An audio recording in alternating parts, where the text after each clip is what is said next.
Salut! Il y a un internaute qui voulait savoir la différence entre layers et frame. Layers, ici, et frame, là.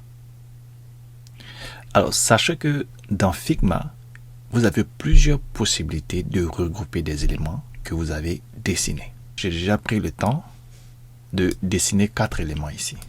Il y a 3 figures, il y a du texte. Chacun de ces éléments est un layer. Layer n'est rien d'autre qu'un élément qui est posé sur votre zone de travail. Chaque fois que vous créerez quelque chose de nouveau sur votre zone de travail, cet élément sera affiché dans 2 endroits différents. D'abord dans la zone de travail elle-même, mais ensuite dans la zone des layers avec un nom particulier. Généralement, un nom d'abord générique qu'ensuite vous pouvez modifier. Regardez.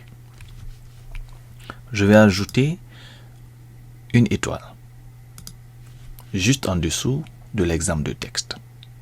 Remarquez qu'ici, vous verrez un layer venir s'ajouter.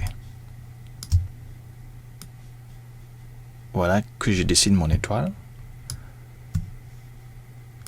Et j'ai fini. Aussitôt, il y a un layer qui s'est ajouté. Donc, le layer représente chaque élément que vous avez dans votre zone de travail. Je peux décider de nommer mon étoile en cliquant 2 fois sur le nom du layer. Exemple, étoile filante. C'est tout. Le frame en anglais signifie un cadre. Par exemple, une photo que vous mettez dans un cadre, en anglais, on dirait que vous avez mis la photo dans un frame. Le terme frame a été utilisé par Figma pour désigner un cadre qui regrouperait tout élément. Le cadre peut regrouper des layers, il peut regrouper des cadres, donc dans quel cas ça sera des cadres imbriqués, il peut avoir également à l'intérieur des groupes. Le cadre est dessiné en utilisant cette icône. Je peux dessiner un cadre qui s'appelle cadre numéro 7, frame numéro 7, et il est représenté ainsi dans la zone des layers. Donc le cadre en lui-même est un layer, mais il va se comporter comme une enveloppe dès l'instant où je vais y dessiner quelque chose. Titre d'exemple, je dessine un carré dans mon nouveau cadre. Automatiquement, le carré s'ajoute là. Si je dessine à présent un cercle, le cercle également s'ajoute dans mon nouveau layer. Vous remarquez que le layer est ici.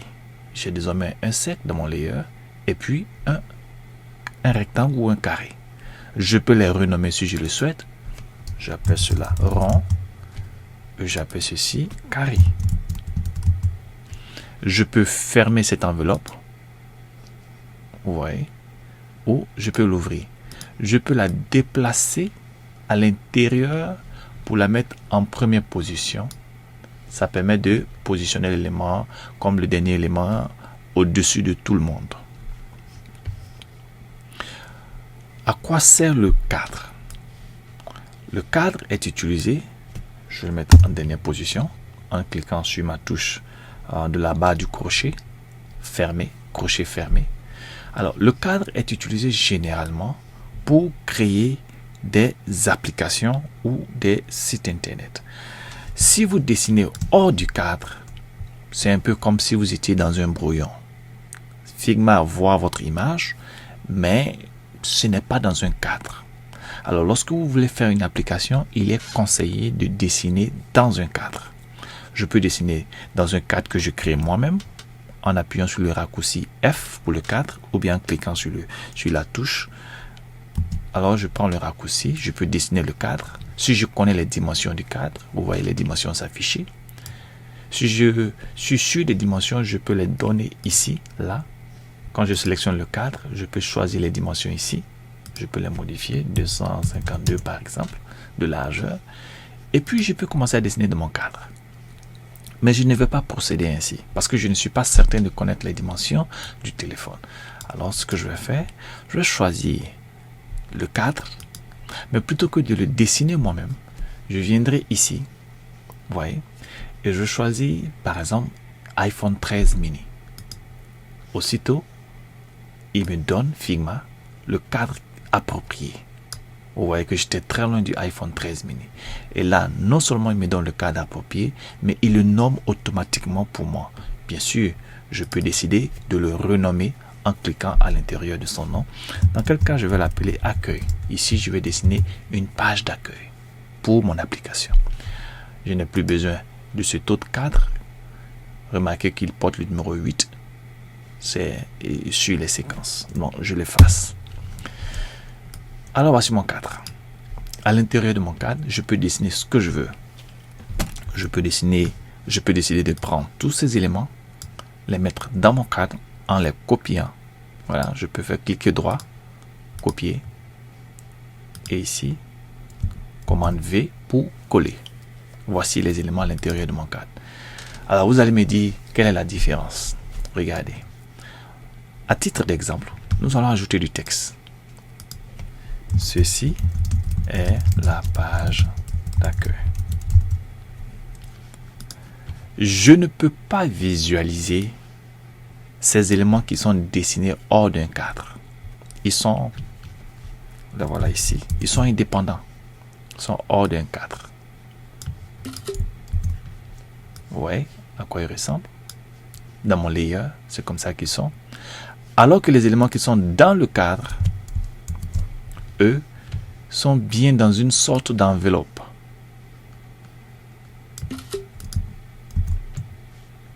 Vous les voyez là. Ils sont bien dans une sorte d'enveloppe.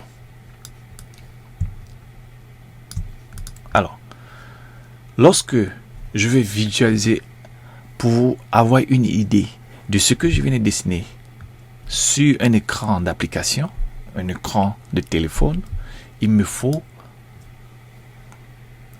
venir ici. D'abord, je sélectionne. OK? Et je viens là et je choisis Preview. Je peux faire présenter, mais ça, c'est dans le cadre de la présentation devant mes collaborateurs, par exemple. Mais très rapidement, je peux voir à quoi ça ressemble en faisant plutôt Preview.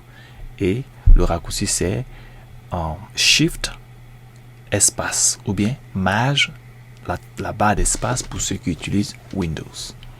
Quand je fais ça, automatiquement, j'ai une idée de ce à quoi cela va ressembler si je présentais cela sur un téléphone. Alors, je peux donc améliorer ceci en descendant un tout petit peu, par exemple, et je vois automatiquement ce qui se passe là. Donc, tout ce que vous dessinez dans un cadre peut être vu dans un téléphone. Ça, c'est le premier élément. Mais il n'y a pas que cela. Le cadre en lui-même est un objet. Qu'est-ce que cela signifie? Cela signifie qu'il peut être stylé. Lorsque je sélectionne le cadre, je peux lui donner une couleur de fond, une couleur de bordure. Par exemple, là, il a la couleur blanche. Je peux lui donner la couleur rouge, si je le souhaite. Ou une couleur un peu plus claire, ou foncée. Ça dépend de moi. OK? Alors, je vais m'arrêter là. Ça, c'est un peu gênant. Voilà, on va faire ça comme ça. Je lui donne une couleur bleuâtre. Voilà. Je lui donne cette couleur bleuâtre. Je peux faire ce que je veux avec le cadre. Deuxième chose que je peux faire avec le cadre, je peux le redimensionner sans affecter les éléments qui sont à l'intérieur. Regardez. Si je décide que mon téléphone ne fait plus cette hauteur, mais plutôt cette hauteur, vous voyez, je peux le redimensionner. Le texte reste là. Ou je peux décider de le redimensionner à partir de là. Ou plutôt à partir d'ici. Remarquez que il coupe ce qui déborde. Ben c'est simple. Là, nous avons clippé le contenu. Clipper le contenu équivaut à rogner ce qui est au-delà des dimensions du cadre. Si je demande je décoche cette case là, ce qui est hors du cadre sera visible à moi, mais pas à l'application. La preuve, ça n'affecte pas le téléphone. Si je veux que ça sorte dans le téléphone, je dois agrandir ce cadre parce que c'est ce qui est visible. Suivez. Voilà. Comme ça. Alors, on va s'arrêter là pour ne pas faire long. Je vous montrerai beaucoup plus de choses sur le cadre lorsque je parlerai de auto layout ou encore que je vous parlerai dans une autre leçon de la différence entre le groupe et le cadre. Merci de m'avoir suivi et à la prochaine pour un autre numéro.